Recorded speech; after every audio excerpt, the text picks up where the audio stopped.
Hello and welcome everybody back to the video. I'm your SimCFI. I really appreciate all you guys stopping by. Today we're doing part 2 of the CRJ professional tutorial series. This will be the safety checklist / a little bit of a power up as well. You're joining me in Ronald Reagan's DCA airport. I've chosen to change the route of flight from our part 1 video because of the occurrence on March 23rd involving the RJ at LaGuardia. So out of respect for that, I'm changing the route from LaGuardia. We're going from DCA over to Toronto. So you can join me for that now. We're at gate Alpha 3, parked up with the ground power disabled for the time being, but the chocks are on, and we'll show you how to do the safety checklist. I've also taken liberty that this is a simulator, so I've kind of brushed over a few things like walk around and circuit breakers and things like that. But for the most part, this will get you up and running perfectly fine. Let's get into it, guys. All right, guys, so welcome to the flight deck of the CRJ 900. We're going to start off with the safety checks. You've just got on the airplane, you've checked your flight plan, you've checked everything in terms of MELs and weather en route and all that great stuff. And now it's time to power it on up. The first thing we do is the safety check. And some other companies might call it something else, but you're just going to be basically checking for everything to be in its correct place before you power up the airplane with electricity and possibly hydraulics as well. So the first thing you're going to want to make sure is you get the gear handles down.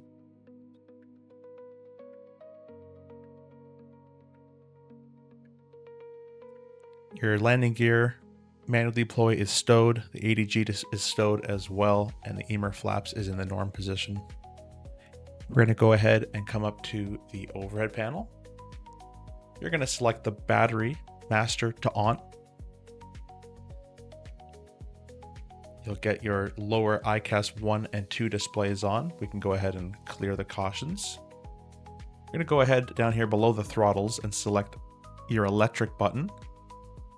That'll bring up the AC page. You're going to select the electric button once again, which will bring up the DC page. And you can see it says DC electrical. Going to verify the APU bat and the main battery are at least 22 volts, which we have more than 22 right now. So we're looking good. Now it's time to get AC power applied to the airplane. There's two ways to do that. You can either start your APU, but that burns fuel. So we don't like to do that until 10 minutes prior to push. The way we'd rather prefer is ground power. So go to the EFB. On the aircraft selection page, make sure your chocks are in place. You'll select ground power cart connected. Back up to the overhead panel, and right of the battery master, you have your AC electrics. We'll select this to on. Now it says in use. You'll come down here and you'll notice that all your electrics are fully being used now. And select the electric page once again brings up the AC page. You can see that our ground power is providing power to bus 1, essential as well, and bus 2 with the service bus. Do not click the DC service on. You don't need it, it's already being powered. Okay, so coming back down here, we'll select the stat page to bring our status page back up. We always want to default back to this page. It's kind of our default page that we always go back to. Now that you have your AC electrical established, take a look at your ICAS number 1 and 2 display messages. You're going to want to take a look through all these messages, even on page 2, by selecting the CAS button. On page 2, we're looking for anything out of the ordinary. For example, APU fire fail. That would ground your flight pretty quickly right there, and you'd have to get maintenance to come over and take a look at that. But everything's looking good. Coming back up the overhead panel, we'll go ahead and select our navigation lights on. And we can bring up the hydraulic page and select our hydraulic number 3 on. The 3A pump is the only primary pump you have control over. The other 2 primary pumps are co-located with the engine and you don't have a switch for those. So backup pump, backup pump, backup pump, primary pump. Coming down here, you'll notice the hydraulic 3A is running. We have green temperature, green our quantity, and 3000 PSI both inboard brakes and pressure total.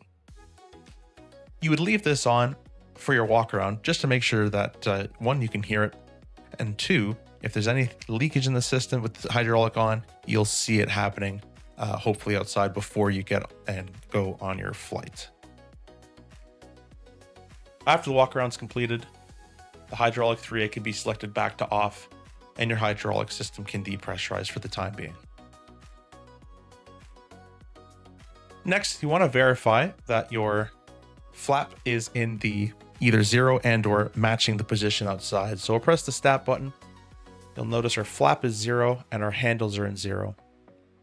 Our throttles are in the shut off position and they're locked, they don't move. Reversers are off. Spoilers are stowed. Our pitch and roll pulls are pushed in and stowed as well. And lastly, your nozzle steering is off. You've now successfully completed the safety checklist on the CRJ. I've omitted some things like circuit breakers and some other things that the sim does not replicate and kept it quite simulator based. Thank you guys for watching, and we will see you in part 3. Quick note, if you're at nighttime, you'll select the nav light and the logo light on. That's the only difference at night. Okay guys, that completes part 2. We'll see you over there in part 3, which will be the initialization of the FMS and a little bit more some checks and power procedures. See you there.